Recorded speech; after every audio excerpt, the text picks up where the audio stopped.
Вітаем, вы слухаеце падкаст «Палатно. Галаваломка 1925». У серыі падкастаў пра крымінал з 1925 года мы раскажам пра злачынства стагадовай даўніны.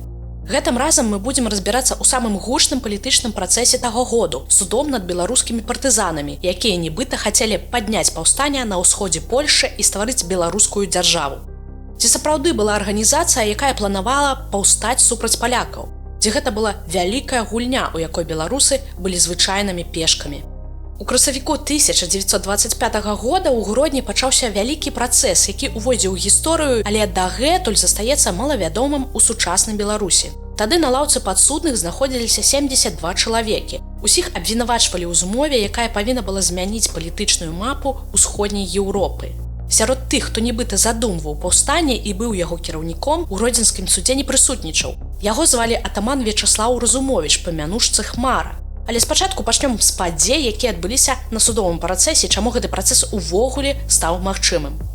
Будынак акруговага суда ў Гродні нагадваў крэпасць. Там хадзілі паліцэйскія патрулі, на ўваходзе правяралі білеты, а падсудных вялі канваіры з вінтоўкамі. Усё падкрэслівала надзвычайную сур'ёзнасць справы, якая будзе разглядацца там наступныя 2 тыдні. Зала пасяджэнняў была шчыльна запоўненая адвакатамі, сведкамі і гледачамі. Унутры панавала атмасфера напружання і чакання разбіральніцтва. Частка абвінавачваных знаходзілася пад арыштам амаль 3 гады. Частка была на свабодзе пад залогам. У чаканні судовага працэсу 5 чалавек памерлі ў зняволенні. Адзін, Александр Басько, звар'яцеў. Яго справу закрылі і накіравалі яго на лячэнне. Кім былі абвінавачваемыя? У большасці гэта беларусы, некалькі дзесяткаў літоўцаў, 4 палякі і 1 яўрэй. Амаль усе былі рабочымі ці сялянамі. Усіх звязвалі з дзейнасцю партызанскай арганізацыі, якой кіраваў атаман Вячаслаў Разумовіч Хмара. Яго самого на судзе не было. У Польшчы ён і не з'яўляўся. Разумовіч жыў на 2 краіны, на Літву і Чэхію. Абвінавачваемых абаранялі 20 адвакатаў, 16 было з Гродна, 2 Бабянскі і Ганьхвіл з Варшавы, Мацкевіч і Рублеўскі з Вільні. На працэс выклікалі 150 сведак, ад большай часткі якіх адмовіўся суд, частка ўвогуле не прыйшла. Абвінавачванне падтрымліваў пракурор Мюллер, суддзямі былі Навінскі, Ільін, Зубілевіч. У віну падсудным ставілі спробу аддзяліць усходнія землі ад Польшчы і стварыць незалежную Беларускую рэспубліку. Гэта было не адзіным абвінавачваннем, некаторых падазравалі ў забойствах і бандыцкіх нападах, іншых у змове знішчыць будынак гродзенскага ваеннага камандавання, падарваць чыгуначны мост праз Нёман у мастах. У першы дзень заслухалі асноўнае абвінавачванне. Значная частка падсудных адмовілася даваць сведчанні ў адсутнасці ўсіх астатніх. Літоўцы адмаўляліся гаварыць па-польску, беларусы казалі па-беларуску ці на ламанай польскай мове. Цікава, што падчас працэсу спецыяльна выклікалі следчага, каб высветліць, на якой мове давалі паказанні падсудныя, бо абсалютная большасць на судзе заявіла, што ўвогуле па-польску не разумее. У другі дзень паказанне даў падсудны Канстанцін Чыгаловіч. Пасля яго затрымання пачала будавацца цаглінка за цаглінкай крымінальная справа беларускай партызанкі. Чыгаловіч заявіў, што яго завербавалі ў беларускую партызанскую арганізацыю. Ён апісаў яе структуру, штаб у Мерычы і камандзіра Разумовіча. Чыгаловіч прабыў у Мерычы месяц, увесь час запісваў прозвішчы тых, хто наведваў гэты штаб.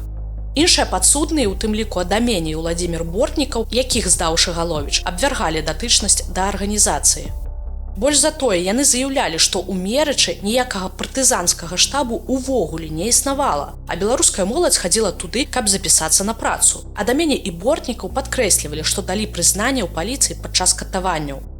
Ключавымі сведкамі ў справе сталі супрацоўнікі паліцыі і паліцэйскія агенты, якія падрабязна апісвалі дзейнасць арганізацыі. Камендант Макавецкі сцвярджаў, што раскрыў сетку партызан дзякуючы інфарматарам. Паліцэйскі агент Эдвард Лінкевіч, вядомы яшчэ з беластоцкай справы 45, тады беларусаў таксама судзілі за спробу аддзяліць польскія тэрыторыі, заявіў, што партызаны атрымлівалі фінансавую і матэрыяльную дапамогу ад літоўскага і нямецкага ўрадаў. Ён таксама падкрэсліваў, што Разумовіч быў цэнтральнай фігурай у партызанцы. Многія паказанні былі аспрэчаныя адвакатамі. Яны звярталі ўвагу на недакладнасці і магчымыя фальсіфікацыі. Амаль усе падсудныя заяўлялі, што падчас допыту ў паліцыі і знаходжання ў турэмным зняволенні іх катавалі і выбівалі паказанні.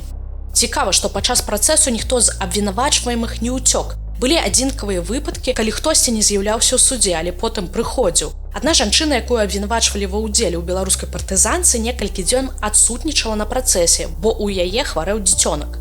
Суд палічыў, што гэта значны доказ і арыштоўваць яе не сталі. А вось галоўны сведка абвінавачвання і падсудны, які знаходзіўся пад залогам, Канстанцін Шыгаловіч, у адзін з дзён проста знік. Хадзілі чуткі, што яго маглі забіць за паказанні, якія ён даў падчас працэсу. Але ўсё аказалася банальным. Мужчына падумаў, што ў працэсе перапынак і з'ехаў у казарму. Ён служыў у польскім войску.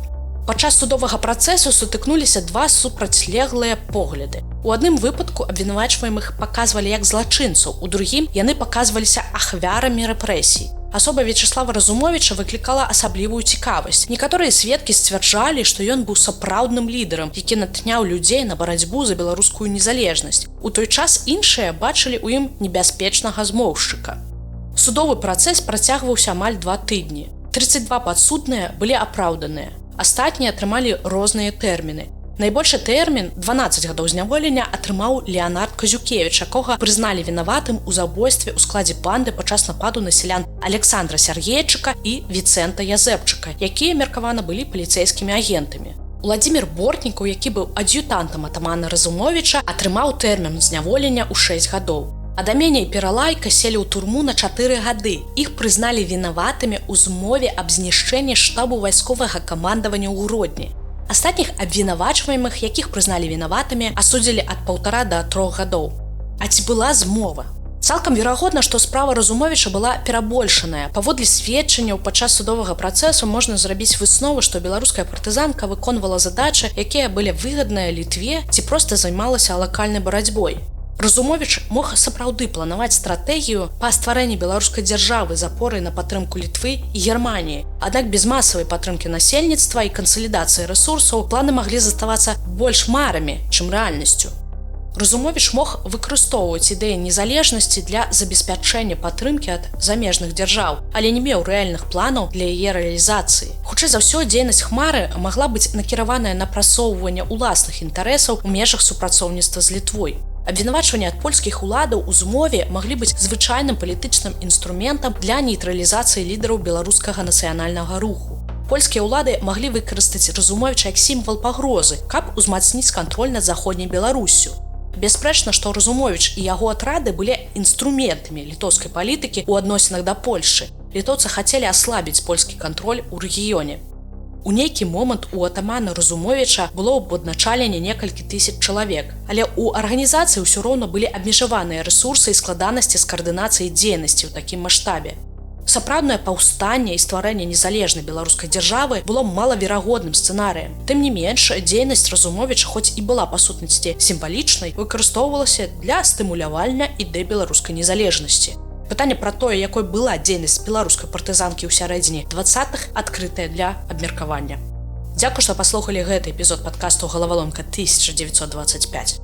У наступным эпізодзе мы раскажам пра 3 гучныя злачынства 1925 года ў заходняй Беларусі.